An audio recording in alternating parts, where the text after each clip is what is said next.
Buenos días, ¿cómo están?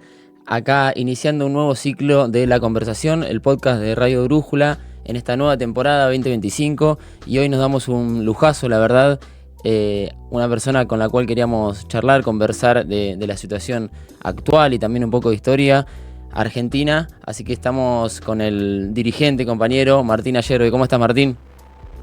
Muy bien, muchachos, muchas gracias y un saludo a Diego Ginestra, que es mi amigo y es el que permitió que estemos hoy comunicados. Muchas gracias y un saludo grande a Diego. Y para presentarlo, bueno, Martín, por si no lo conocen, es dirigente del Movimiento de Liberación Nacional, es candidato a presidente en las últimas elecciones presidenciales del 2023. Es un dirigente, bueno, que recorre la patria, que viene pensando justamente los problemas de esta nación desde hace tiempo, y por eso queríamos tenerlo acá en la conversación. Para empezar, Martín, quería, bueno, empezar por lo más actual, para después ir en profundidad un poco más al pensamiento tuyo y entiendo también del movimiento que encabezás. Pero vos venís diciendo hace tiempo que a este gobierno hay que hacerle juicio político porque tiene que terminar cuanto antes. Yo quería ahondar ahí en esa declaración que vos venís teniendo para profundizar sobre los elementos que hay efectivamente para que se produzca un juicio político, y por qué pensás vos que esa es la salida más urgente e inmediata que necesita nuestra patria, ¿no? Porque hay que pegarle por todos los lados donde se le pueda pegar. Hay que pegarle con un juicio político, hay que pegarle en las elecciones, hay que pegarle donde se le pueda pegar para debilitar y no permitir que sigan haciendo el mal que están haciendo. Es una cuestión práctica esta. No es una cuestión que está basada en la filosofía del derecho. Está planteado en un realismo político. No es una idea idealista. Claro. Es una idea práctica, de plena ejecución. Porque ganar las elecciones no da el derecho a entregar la Argentina a las potencias extranjeras. Ser presidente de la nación no otorga un derecho ni una potestad de destruir la Argentina, de entregarla a la sinarquía internacional, a los poderes indirectos que dominan el país, entregar la tierra argentina, rematar las empresas argentinas como se está haciendo en el caso de IMSA en Mendoza, una empresa estratégica que cuando la quebraron, el Estado argentino salió a levantar el quebranto.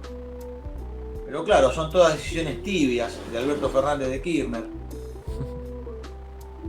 con la cual se levanta el quebranto, se sostiene más o menos la cosa así, no se toma verdadero control de la empresa, porque esa empresa habría que haberla absorbido en una corporación de defensa nacional, y esa corporación de defensa nacional unirla con el astillero Río Santiago, porque IMSA y Río Santiago son empresas complementarias.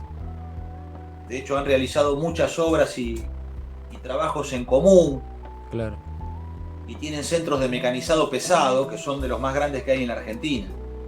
Entonces, eso que permitiría sumarlas a una corporación de defensa para fabricar sistema de armas argentino, para fabricar mecánica pesada, para producir turbinas hidroeléctricas y todo lo que tiene que ver con la provisión de las partes y los elementos del núcleo de una central nuclear. Son tanto Río Santiago como IMSA, Industrias Metalúrgicas Pescarmona, Sociedad Anónima de Mendoza, son capaces de proveer a la Comisión Nacional de Energía Atómica de los elementos críticos del núcleo del reactor y del circuito secundario, que es todo el trabajo de calderería, de todos los recipientes a presión, porque una central nuclear obtiene energía, obtiene calor del núcleo a partir de la excitación de los elementos del núcleo, de los componentes de lo que es el uranio, para que eso caliente una caldera y esa caldera libere vapor y mueva un dínamo. Claro. Es una máquina rotativa de vapor, una central nuclear. Y esos elementos críticos, que son elementos de aleaciones cromoníquel molibdeno, soldadura de esos equipos es una soldadura que es realizada por soldadores expertos, calificados en el más alto nivel de la soldadura de la metalúrgica internacional. Bueno, eso no es una empresa que se pueda vender como si fuera un kiosco, como si fuera, no sé, Arcor, que fabrica caramelos. No, Es otra cosa de lo que estamos hablando. Tal cual, y bueno, llevando a colación lo que decís con respecto a IMSA, hay una entrega de ciertos resortes estratégicos, pensás vos, de este gobierno, por ejemplo, en materia energética y también en materia de defensa, que vos haces un gran énfasis ahí. Hace poco leí que van a hacer movimientos en conjunto con el Comando Sur, con los Estados Unidos en la Patagonia. ¿Cómo pensás geopolíticamente que se ordena este gobierno de Javier Milei? ¿O cuáles son las intenciones, entiendo yo? Al igual que todos los gobiernos que vienen de atrás. Las operaciones Gringo Gaucho con los Estados Unidos de Norteamérica se realizaron desde el año 1990 hasta el año 2010 sin solución de continuidad. Son 20 años de operaciones con portaaviones norteamericanos. Explícame vos qué tiene que hacer un portaaviones norteamericano en el Atlántico Sur, en el mar argentino. Los que le dieron logística y armamento a los ingleses para derramar sangre argentina en Malvinas 82. Los que provocaron el golpe de Estado contra el gobierno del general Perón y María Estela Martínez de Perón en el 76. Un gobierno que sacó cerca del 65% de los votos, que tenía la total legitimidad, que tenía el movimiento obrero organizado totalmente unido, la CGT totalmente normalizada, la Confederación General Económica junto con la CGT integrando la conducción superior de gobierno en la toma de decisiones del país. Y los Estados Unidos e Inglaterra con su servicio de inteligencia alentando luchas intestinas por izquierda y por derecha, metiendo clandestinamente armamento al país. Esos son los yanquis y esos son los ingleses. Y son los mismos que derramaron sangre argentina en el 82. Y son los mismos que llevaron adelante el proceso de desmantelamiento y de privatizaciones. Es el embajador norteamericano Terence Stotman en la década del 90 el que viene acá a desactivar el proyecto Cóndor, el misil que sería capaz de ser disparado en el continente e impactar en Malvinas, dándole a la Argentina superioridad en su sistema de armas en el Atlántico Sur, hackeando la posición de ocupación ilegal de los ingleses. Y todo esto se firmó en la década del 90, al igual que los acuerdos de Madrid, y se vienen realizando operaciones con los Estados Unidos, con la Anglósfera, las operaciones Albatros, las operaciones Crux. Hay un montón de operaciones que se realizan desde 1990 hasta el día de la fecha. Y todos los gobiernos las firmaron y fueron parte. Porque no tienen hipótesis de conflicto. Porque Inglaterra les dicta que no tengan hipótesis de conflicto. Entonces no hay hipótesis de conflicto. Firmaron los acuerdos de Madrid. Firmaron la ley 24.184 de protección de inversiones inglesas. Fueron los liquidadores del Estado empresario argentino con la ley 23.696. Pusieron a privatización las 27 empresas del área de defensa. Entregaron las fábricas militares de acero al extranjero para desmantelarlas, como hicieron con Altos Hornos Apple y como está haciendo Paolo Roca ahora con Techín. Ya pagaron un horno, están prontos a apagar el próximo horno. Cuando apaguen el otro horno nos vamos a quedar sin el poder de reducción. Vamos a ser importadores de chatarra, los argentinos, e importadores de acero cuando tuvimos autarquía siderúrgica. Pero bueno, la conducción política de los últimos 50 años es totalmente contraria a la obra de edificación del general Perón. Y en el campo del despliegue de los ejercicios militares, y esto viene de donde yo estoy contando. Lo que pasa es que nadie lo quería ver antes. Ahora se están fijando porque lo hace Milei, pero cuando lo hacían los otros no decían nada. Muy interesante, Martín, y ahí tocaste un punto, digo, con Paolo Roca y el Estado empresario argentino, que vos venís sosteniendo hace tiempo, de la importancia del Estado empresario argentino.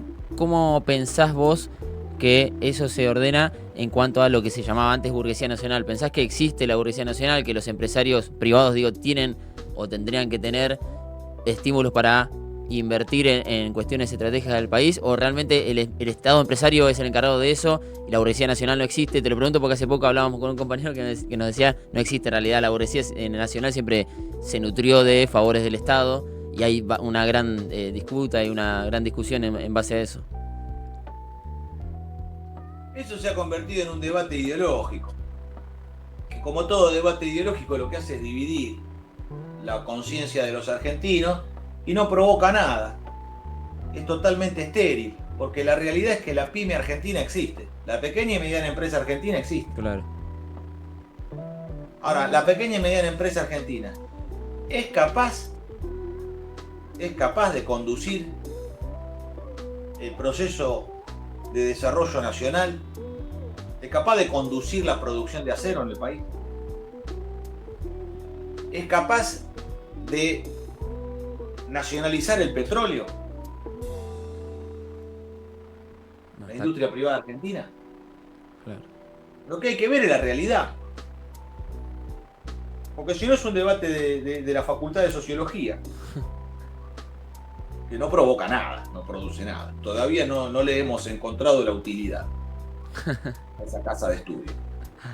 No se sabe para qué se va ahí y con qué fines.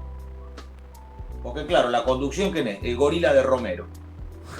Que es el hijo del otro Romero, el gorila que entraron en el 55 a sangre y fuego y echaron a todos los pensadores nacionales.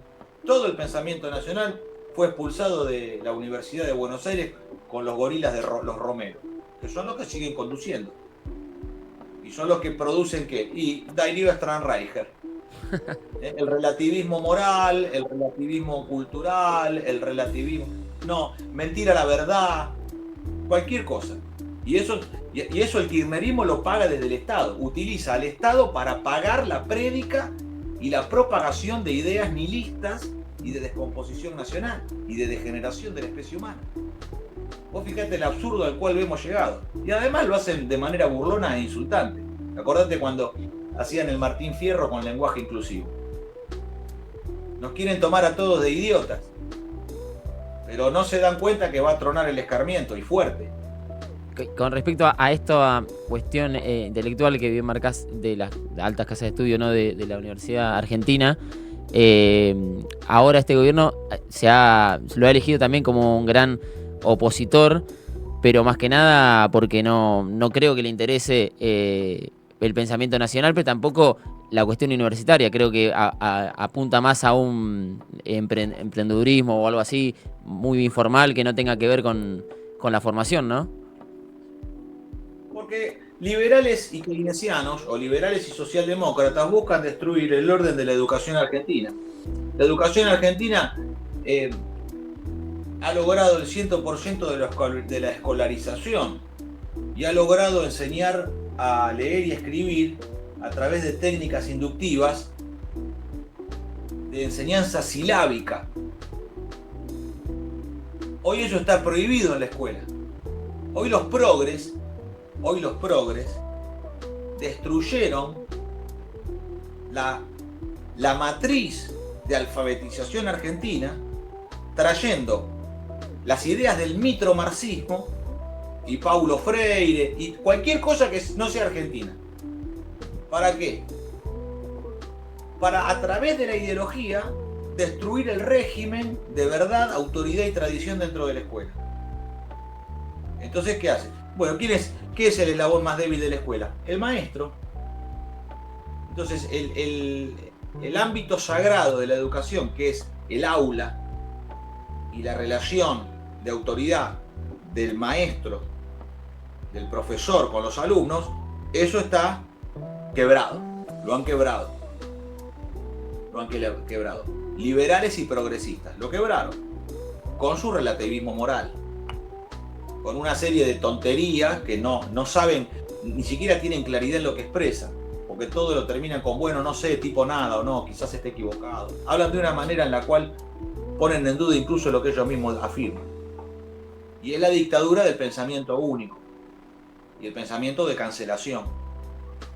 Entonces, esto lo que ha provocado es volver totalmente inútil la educación, porque de la educación para el trabajo hemos pasado a la educación, como dicen, como dicen desde el Ministerio de Educación de la provincia de Buenos Aires, el ministro de Educación Sileoni, con los cuadros de Flaxo, que no los elige nadie en esta falsa democracia donde vos tenés formaciones ideológicas, como el caso de Flaxo, que ocupan las direcciones, son secretarios de Estado, gente que no ha elegido nadie. El pueblo argentino los desconoce, no sabe quiénes son, pero son los que diseñan los programas de estudio y han vuelto absurda la educación.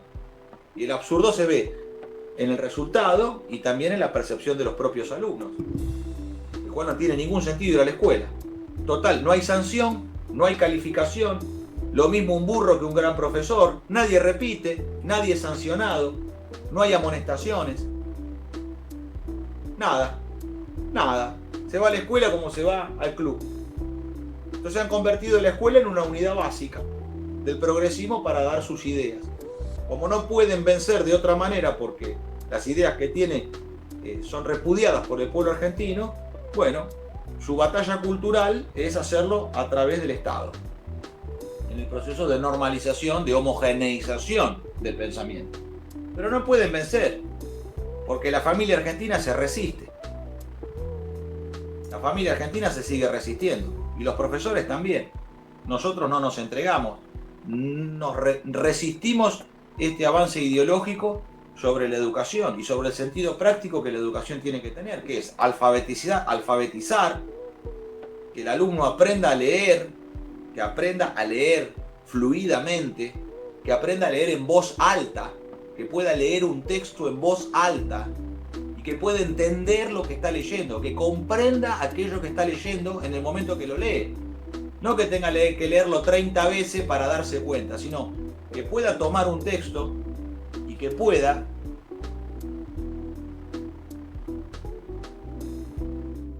El presente trabajo intenta mostrar sucintamente los antecedentes naturales, funciones y medios y proyecciones de la organización sindical. Es decir, intenta ser un pequeño instrumento apto para la comprensión del fenómeno sindical. Por supuesto que nosotros nos veríamos logrados si el mismo fuera de utilidad para el gremialista a quien específicamente va dirigido, pero no para decirle qué es lo que debe hacer, sino para explicitar lo que él, por el hecho de serlo, ya implícitamente sabe. Por lo demás, la tarea del filósofo no es otra más la de explicitar lo implícito que la realidad encierra. En otras palabras, lograr expresar clara y distinta y sistemáticamente qué es el fenómeno que ocupa su atención. Esta es la introducción del texto La organización sindical, según el orden natural, del más grande filósofo argentino, que es Alberto Buela. Y claro, cuando uno lee esto por primera vez entiende porque ha sido educado en un régimen educativo que han destruido los últimos 30 años. Entonces, y esto nos enseña además. ¿Qué se enseña? Extranjería se enseña. Entonces tenemos un problema en que los pibes no pueden leer fluidamente, no comprenden lo que leen. ¿Eso qué conlleva? Que tienen dificultades para expresarse, para escribir, porque el que no lee no escribe. El propio Borges decía que él quisiera no ser juzgado por lo que escribió, sino por lo que él ha leído. Porque ahí señeramente, ¿qué está diciendo? Que está solapado en sus dichos. Que se escribe en función de lo que se lee. Claro, tal cual. Y no existe un escritor que no lee. Todos los escritores leen y leen muchísimo. Todos los músicos escuchan muchísima música y no tocan su propia música. Los músicos tocan muchísima música de muchísimos otros artistas y de los más diversos estilos. Y eso lo que hace es darles un campo fértil en el cual ellos cultivar su propia obra, el fruto de su propio trabajo. Esto está roto. Entonces tenemos que volver a la educación para el trabajo. Por eso nosotros, si Dios nos permite y el pueblo argentino nos acompaña en su voluntad de poder, nosotros vamos a terminar con el régimen de los bachilleratos. Bueno, el bachillerato que está, ya está. El que quiera hacer ahí, que haga ahí. Nadie, no se lo vamos a impedir. Pero nosotros vamos a abrir solamente escuelas de artes y oficios. Todas las escuelas que nosotros vamos a abrir van a ser de escuelas de artes y de oficios. Y esas escuelas de artes y oficios van a enseñar plástica, literatura y música, al tiempo que también están enseñando matemática, física, química, electricidad, mecánica, y las especialidades que luego vienen después. Pero hasta el cuarto año, en un régimen de 6 años, hasta el tercer o cuarto año, tiene que haber una formación general para luego elegir la especialización. Entonces nosotros hasta tercer año estudiamos artes y oficios. Y bueno, y a partir del cuarto año hacemos cuarto, quinto y sexto ya con una definición, porque en el cuarto año uno ya más o menos tiene una mayor noción. A los 16 años es posible ya más o algo discernir. Antes, ¿quién puede saber qué quiere estudiar cuando tiene 12 años? Nadie. Ahora, a los 16 años, bueno, ya es posible tener un mayor entendimiento. Pero para eso hay que permitir la exploración del mundo, de la ciencia, de las artes y los saberes de la humanidad a partir de una formación que permita conocer y que despierte el deseo de conocer y aprender en los jóvenes. Entonces, bueno, para el cuarto año algunos jóvenes dirán, no, a mí me interesa la música, y otros dirán, a mí me interesan los motores a combustión interna, otro dirán, me gusta la literatura, y otro dirá, yo quiero seguir con la química, y otro dirá, bueno, a mí me interesa pintar, esculpir, y otro dirá, mi interés va por la electromecánica.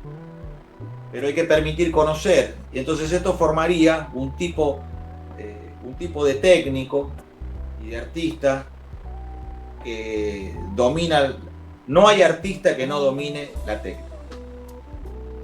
Para ser un artista, hay artistas que tienen el óleo sagrado de Samuel, que tienen innatamente un talento, pero que están buscando en la técnica perfeccionarse, porque saben que en el conocer y en el especializarse dentro de determinadas técnicas, eso hace que su obra adquiera mayor profundidad, pinta mejor, compone mejor, escribe mejor. Por eso los grandes se la pasan estudiando. Todos los grandes de la literatura, de la pintura y de la música se la pasan estudiando, estudian siempre. Ahora, pero también en la técnica, tener la posibilidad de adquirir la sensibilidad que las artes dan, permite que el técnico tenga una inclinación espiritual que no solamente está por su afán de dominar la técnica, sino que le permite una sensibilidad que para conocer e incluso para juzgar dan a un hombre integrado, que esto que lo tiene que completar. Tanto para la técnica como para las artes tiene que estar la filosofía de manera transversal, haciendo las preguntas y dando las respuestas en lo que es el hombre, el mundo y sus problemas. La ética de las virtudes. Si no hay una fuerte formación ética y también la educación, le falta algo. Pero la formación ética no es una bajada de línea ideológica, sino que es la observación objetiva de la realidad y a partir de ello poder tener acceso a el conocimiento de las virtudes. Nosotros no buscamos estudiar las virtudes para ser eruditos, buscamos conocer las virtudes para ser buenas personas. Ahora, si en la facultad no se enseña Aristóteles y se enseña la degeneración de la escuela de Frankfurt, se enseña Derrida, Foucault y todo eso, bueno, estamos perdidos, muchachos. Estamos perdidos. Con respecto a... Muy interesante lo que decís de la formación, Martín, y tengo entendido que también presentaron algunos proyectos que tienen que ver justamente con el desarrollo, sobre todo logístico y mecánico de la Argentina, al diputado Tonoli, si no me equivoco, que tiene que ver con el IAPI del siglo XXI, con el FODIN. ¿Qué nos podés decir de esos proyectos? Que la verdad yo lo estuve viendo y son muy interesantes para el desarrollo argentino, ¿no? Hay una serie de proyectos que hacen al orden logístico, del orden de la marina mercante, del orden del sistema ferroviario y el transporte carretero y aeronáutico, que constituyen para nosotros la idea de crear una corporación multimodal de transporte que permita tener dominio logístico de todo nuestro territorio y que además sea el vehículo de intercambio en las relaciones internacionales a través de la Marina Mercante y Aerolíneas Argentinas.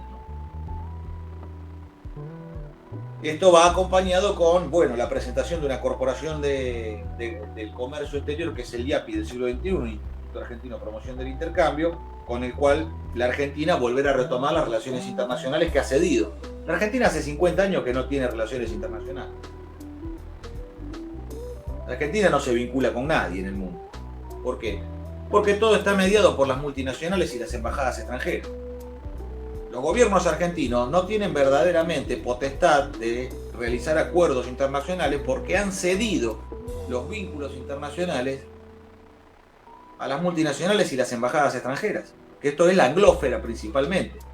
Estados Unidos, Inglaterra, Francia, principalmente, que son los que llevan adelante el proceso de la División Internacional del Trabajo.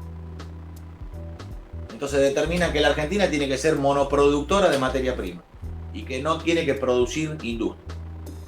Bueno, el pueblo argentino se mantiene siendo vanguardia y teniendo dominio en el ciclo completo de la energía nuclear. Fabricamos reactores de investigación, reactores de potencia, fabricamos combustibles, hacemos minería de uranio, todo hacemos.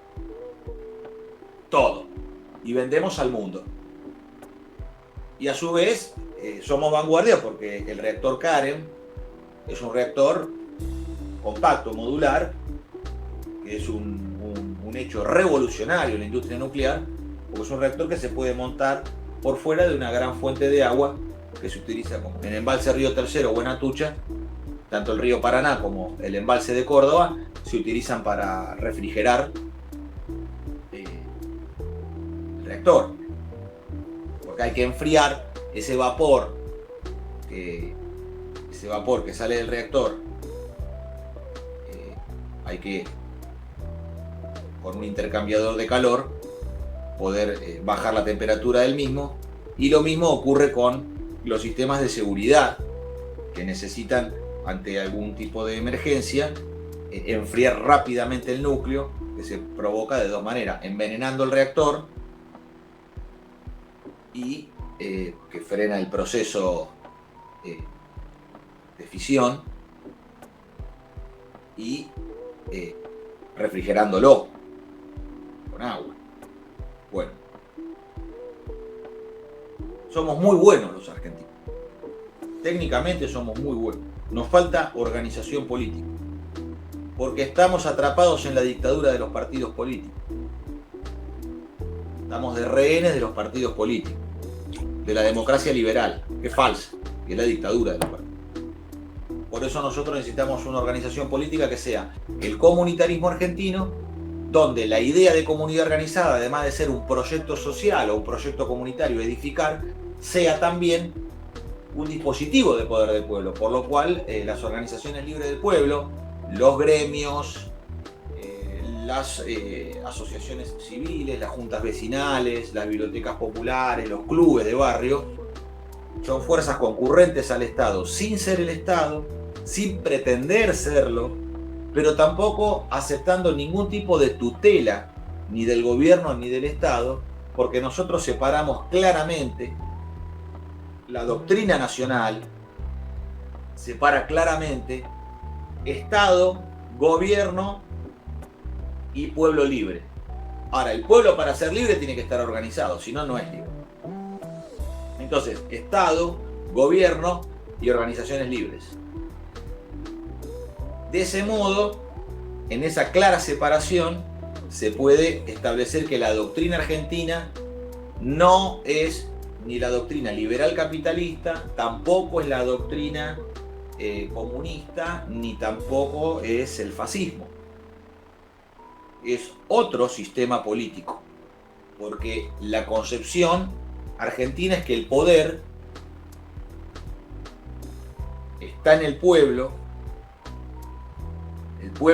es fuente de valores positivos, y el pueblo, en él se deposita el poder, y el pueblo puede delegar la ejecución en los conductores. Muy interesante, Martín. Y con respecto a estas categorías que muchos algunos catalogan a este gobierno también como fascista, autoritario con respecto a lo que pasó la semana pasada. ¿Vos pensás que esos son límites justamente del modelo que trata de implantar Javier Milei o no le cabe esa calificación? No, eso no es así, eso es una burrada. Es una burrada. El progresismo usa fascismo como insulto. Entonces todo lo que no le gusta dice que es facho. Son fachos, son fascistas. Eso es una burrada. Fascismo es una idea que no es la nuestra, la de los argentinos. Es la idea de que todo dentro del Estado, nada por fuera del Estado. Entonces el Estado crea los sindicatos y los sindicatos son apéndices, órganos del Estado. Entonces, ¿qué se constituyen los sindicatos? Los sindicatos se constituyen en una organización que está verticalmente conducida desde el Estado, a través del gobierno, y bueno, eso tiene serios problemas. ¿Por qué? Y porque imagínense cuando hay algún tipo de disidencia sindical, algún tipo de disidencia gremial, que convierte al obrero que está en disidencia en enemigo del Estado y la nación. Entonces eso no va para nosotros. Es otra idea, no es nuestra, ni me interesa, es de otros. Lo que no se puede hacer es esta burrada de decirle a Milei que quiere destruir el Estado, decirle fascista. ¿Por qué? Le dicen fascista porque en realidad como Milei es liberal, pero ellos también, los progresistas son también liberales, no se pelean con el liberalismo, porque son liberales. En el fondo, en el corazón son liberales, eso es un corazón liberal. Que es individualista, que es supremacista, y que tiene esta idea de la idea que subyace es la idea de que la fuente de poder es el dinero, no el pueblo. Por eso hay que tener dinero. Fíjate que han predicado todos estos años que no se puede hacer política sin guita. Toman al militante que tiene una idea del bien común, lo tratan de idiota y de que tiene que subordinarse al régimen, de que sin guita no se puede hacer política. Entonces han pasado del robo para la corona de la década del 90 a el robo para la orga. Entonces ellos aceptan que robar para la organización política está bien. Entonces, ¿qué hay ahí? Hay un quebranto ético por una mala práctica moral. Entonces, el bien se hace de una sola manera, bien. Ahora, el mal tiene múltiples maneras de ejecución. Y esto de decir que Milei es fascista es una burrada. Es una burrada. Y lo dicen profesionales universitarios. Gente con título universitario dice esa burrada. Gente de las ciencias sociales dice esa burrada.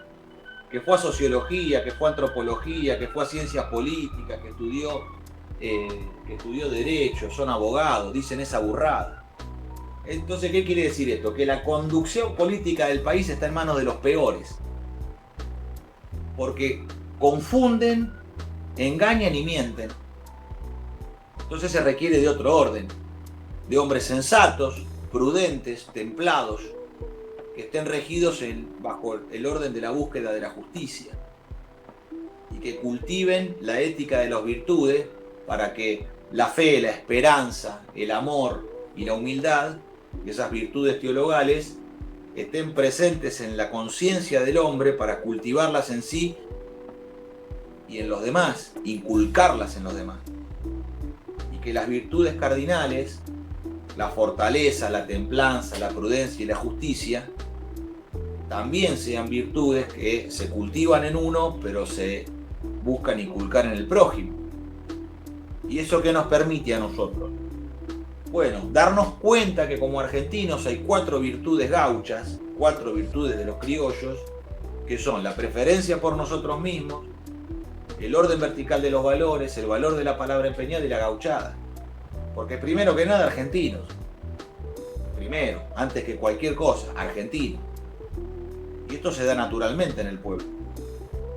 Franco Colapinto no tiene formación, no fue a la Facultad de Ciencias Políticas para darse cuenta, ni tampoco fue a estudiar con los gorilas de la Facultad de Filosofía y Letras de Mundo Puan.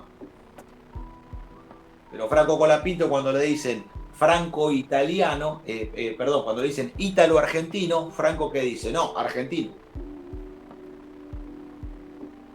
No está renegando de que quizás un abuelo vino de Italia, pero está diciendo, sí, los abuelos vinieron de Italia, pero nosotros somos argentinos.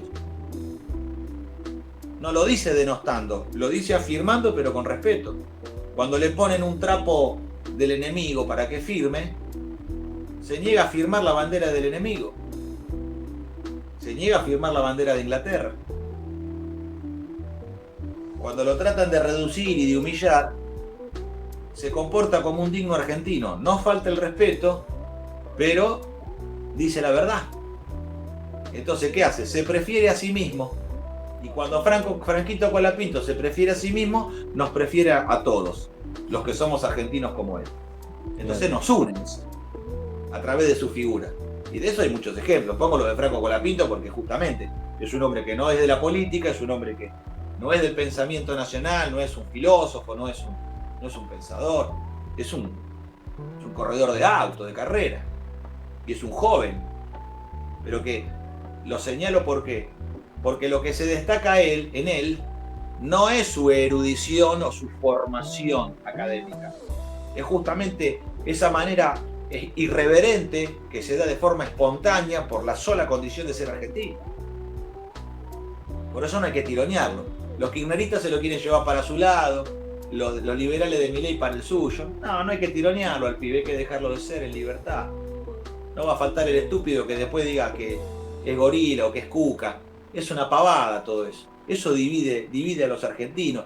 Nosotros tenemos que lograr que las figuras, cuando tienen esa manifestación de autenticidad, las tenemos que alentar a que sigan siendo así. No a que el tipo deje de ser lo que es para contentar a un sector. Porque eso hace a la división nacional que nos han llevado los últimos 30 años. Entonces, quiero decir con esto que en la preferencia por nosotros mismos está la forma.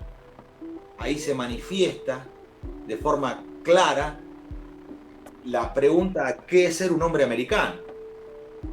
¿Qué significa ser americano? ¿Qué es esta raza de los criollos? Bueno, eso requiere que en esa preferencia por nosotros mismos hay una misión, hay un don de ser criollo, que es poder ver esto, las virtudes teologales, las cardinales y las gauchas. 12 virtudes para un argentino, 12 virtudes para un criollo. Pero también en esto hay una misión, que es el enraizamiento de nosotros en nuestra tierra. Y que en ese enraizamiento, ¿qué se produce? Una cultura nacional. Alentamos una cultura nacional, porque en ese enraizamiento nosotros buscamos cultivar. Y justamente la palabra cultura viene de cultivo, de colere. Entonces, buscamos ¿qué? Dar los frutos de esta tierra, que son los frutos espirituales, que se dan a través de la cultura de los argentinos, ¿no? Bueno, hay muchos ejemplos de esto. Tal cual. Es muy interesante, Martín, y te agradezco nuevamente por la charla, por los minutos que nos diste. Y para cerrar, yo sé que tenés una relación muy cercana con Alberto Vuela, un filósofo que nombraste en la charla, y yo de hecho lo estoy leyendo ahora con Teoría del Disenso, pero quería saber qué idea o qué pensamiento tiene él con respecto a la actualidad y hacia el futuro, y qué cosas se pueden aplicar, vos pensás, de cara a lo que viene. Esperemos, bueno, como vos bien dijiste al principio de la charla, con el fin de este gobierno bastante cruel, ¿no? Y Alberto dijo, gana Milei. Lo vio. Lo vio venir. Él sí la vio. La vio. Y había tontos fanáticos que decían, no, le haces el juego a la derecha. Te estoy diciendo lo que va a pasar, no lo querés ver. No aceptan la realidad. Y Alberto lo dijo. Con respecto a esto, ¿no?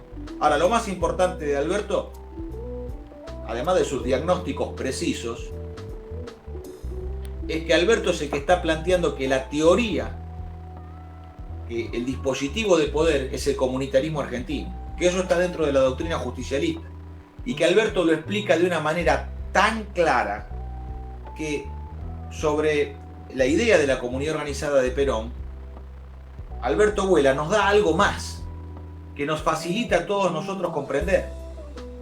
Por eso hay que leerlo. Y además Alberto Abuela es el creador de la teoría del disenso, donde él parte desde la realidad. Entonces dice, no, en la situación en la cual nosotros nos encontramos no hay consenso. ¿Por qué? Porque no hay acuerdo con el régimen colonial. Entonces partimos del disenso. Entonces cuando nos llaman a consensuar a nosotros, ¿qué decimos? No, no consensuamos nada, porque el consenso hace de cuenta que te tiene en cuenta. Es la hipocresía, es el fariseísmo político. ¿Cuántas veces nos ha pasado? Nos llaman a una mesa para consensuar. Ya tienen todo cocinado, tienen el documento escrito, ya tienen todo rosqueado y nos llaman a nosotros para completar la ceremonia. Y nosotros decimos, no, pero queremos poner esto en discusión. ¿Cuánta? Nos pasa desde hace muchísimos años. A mí desde hace 25 años me pasa ahí. El negro Ginestra esto lo sabe claramente porque él fue parte de estas discusiones hace 25 años atrás, cuando nosotros no conocíamos a Alberto Abuela y no sabíamos todo esto que Alberto nos enseñó. Pero intuitivamente nos dábamos cuenta que en el consenso había una trampa. Claro, porque hace de cuenta que te tiene en cuenta. Cuando vos planteás la disidencia te dice, no, le haces el juego a la derecha. No, atentás contra la unidad. Y mirá la situación donde nos llevaron. Nos entregaron a Milei. Nos entregaron. Entonces, en el disenso, ¿qué hay? En el disenso hay un discernir del hombre en el cual, así como planteábamos que en la ética de las virtudes, el hombre nosotros rechazamos cumplir con la ética del deber de Immanuel Kant, que es la fuente de toda la maldad de este mundo, de la Revolución Francesa, la prohibición de los gremios con la ley de Le Chapelier, el nominalismo y relativismo inglés, todo eso viene de ahí, de Kant, que se sigue enseñando en las universidades, cuando habría que enseñar Vuela y Aristóteles. No, se enseña Kant y Darío Stanraicher. Por eso la decadencia nacional en la cual nos encontramos. Es por eso que la teoría del disenso, ¿qué se entiende? Que hay algo que viene de la idea de la ética de la virtud, donde el hombre busca en su propia ley interior encontrar el bien. Y en su interior está el bien, porque el hombre es naturalmente bueno. Ahora, ¿eso qué es? El espoudaios. Aquel movimiento interior del hombre con el cual se da cuenta en su propio discernimiento cuál es el bien y elige realizarlo. Ese es, a modo de ejemplo, el Cristo existencial, el que da el testimonio, no solamente el Dios vivo para nosotros, el Salvador, nuestro Salvador, sino el Cristo existencial, que es el que dice, yo soy el camino, yo soy la verdad, yo soy la vida, quien no está conmigo está contra mí, el que no junta para mí desparrama. Es el Cristo existencial, el que está ahí, entre los hombres, dando su testimonio. Ahora, en esto hay que agregar que estas ideas tan importantes que Alberto ha puesto por escrito y nos enseña. Yo este domingo vamos a ir a la chacra con un grupo, con filósofos que continúan su línea, que son jóvenes, Jonathan Di Paola, Diego Cheramón, y vamos a ir a comer un asado. Y vamos a andar a caballo un rato con el gaucho Abuela. Y vamos a hablar también de otra cosa que es importante, que te quiero dejar a vos y a la audiencia, que es, además de la teoría del disenso, la concepción de la metapolítica. Aquello que tiene que ordenar lo político, aquello que está antes de la política, que es el barro, la lucha, donde también se ven, ¿no?, en la lucha de los talentos, pero aquello que tiene que estar predeterminado antes, aquellas cosas que para nosotros son irrenunciables y aquellas cosas que son la causa que nos moviliza. Bueno, eso es la metapolítica. Y agregar que, bueno, en sus textos nosotros podemos comprendernos, sobre todo lo más importante de Abuela es que nos podemos comprender a nosotros mismos como argentinos. Eso es lo más importante de todo. Es encontrarnos a través de sus pensamientos, sus ideas, encontrarnos los argentinos con nosotros mismos. Saber quiénes somos.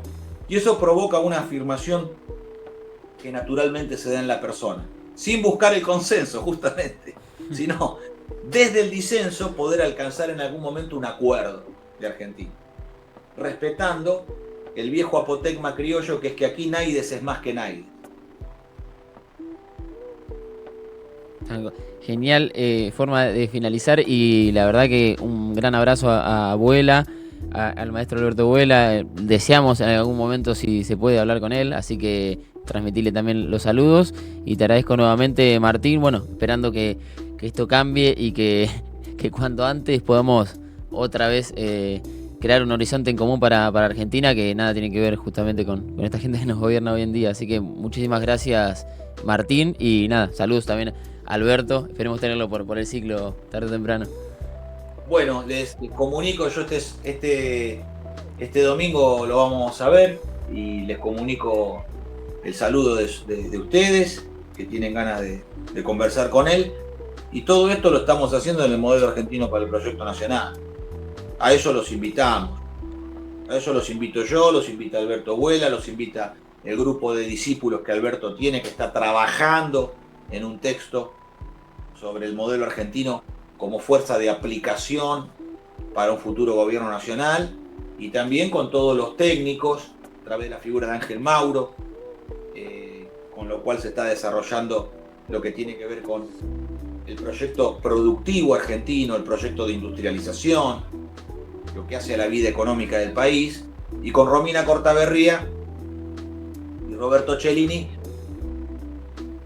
en la idea de comunidad organizada, cómo valerse de lo que hace al campo del espíritu y al campo de la técnica para que eso constituya el volumen de inscripción de las tres dimensiones del ser, y eso se constituya en la carta de navegación de un futuro gobierno nacional. El modelo argentino sea el continente de unidad de todos los argentinos, de todos los criollos. Que eso a su vez sea una carta de navegación irrenunciable para quien tenga la máxima responsabilidad de conducción política del país. Y que en él siempre esté la idea que hay que reemplazar la agresión por la idea, y la idea tiene que ser la única lucha de arma entre argentinos. Porque para un argentino no debe haber nada mejor que otro argentino. Muchísimas gracias. Gran cita para finalizar. Muchas gracias a todos. Los saludamos a Martín y bueno, a toda la audiencia. Nos encontramos seguramente la semana que viene en una nueva edición de La Conversación acá por Radio Brújula.